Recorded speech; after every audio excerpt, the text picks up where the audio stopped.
Hello again.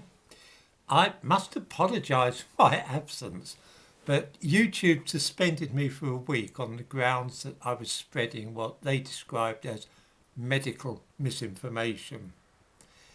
Before I go any further, I must thank those who have emailed me asking if I'm okay and so on. I was honestly surprised to find that people noticed that I was even missing. What did I do this time to upset YouTube? I shall have to choose my words very carefully here, because if I repeat what I said before, I'm apt to vanish again. All I did was to discuss previous pandemics which I personally recall in 1957 and 1968, and I gave some figures for the number of deaths during those previous episodes, both across the world and specifically in Britain. I posted links to my sources, which included the most prestigious and authoritative medical journal of them all, The Lancet. I had better not give a link this time, because what Mark Honigbaum, the medical historian, said in the peer-reviewed piece contradicts what YouTube say on the subject, so I think we'd better take YouTube's opinion as being binding.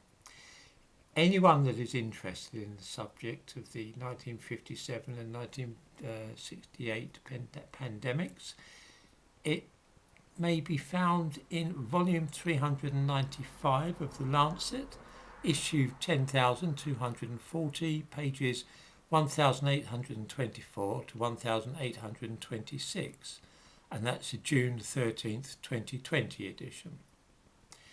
I had better not even name the virus concerned, because it was that which led me into trouble.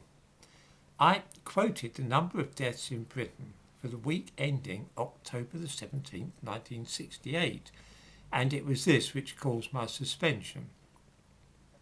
YouTube's policy on medical misinformation is quite clear about this. I give a link in the description to this video to the policy. One part reads as follows. Here are some examples of content that's not allowed on YouTube.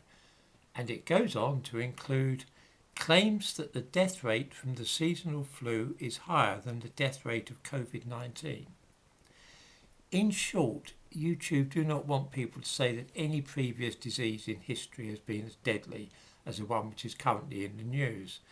I suspect that if I were to talk about the mortality rate for the Black Death, which swept Europe in the 14th century, I would be suspended again, unless I made it quite clear that what happened at that time was nowhere near as terrible as current events. The most bizarre aspect of the business is that YouTube are not concerned about any other type of medical misinformation.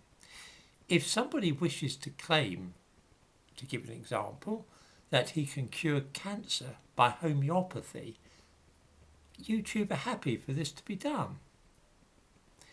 I give a link above to a man advertising on YouTube this very thing.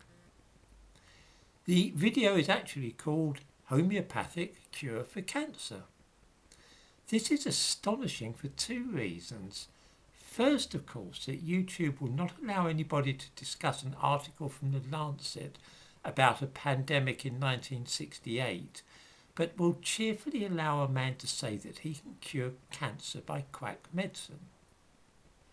Nobody at YouTube seems to be worrying about medical misinformation in this video, which they have allowed to be up for over 2 years. The other surprising, and I might go so far to say shocking thing about this video, is that it is committing a criminal offence in the United Kingdom.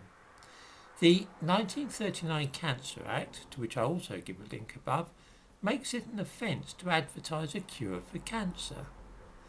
In short, YouTube are breaking the law by allowing this particular piece of medical misinformation to remain on their site.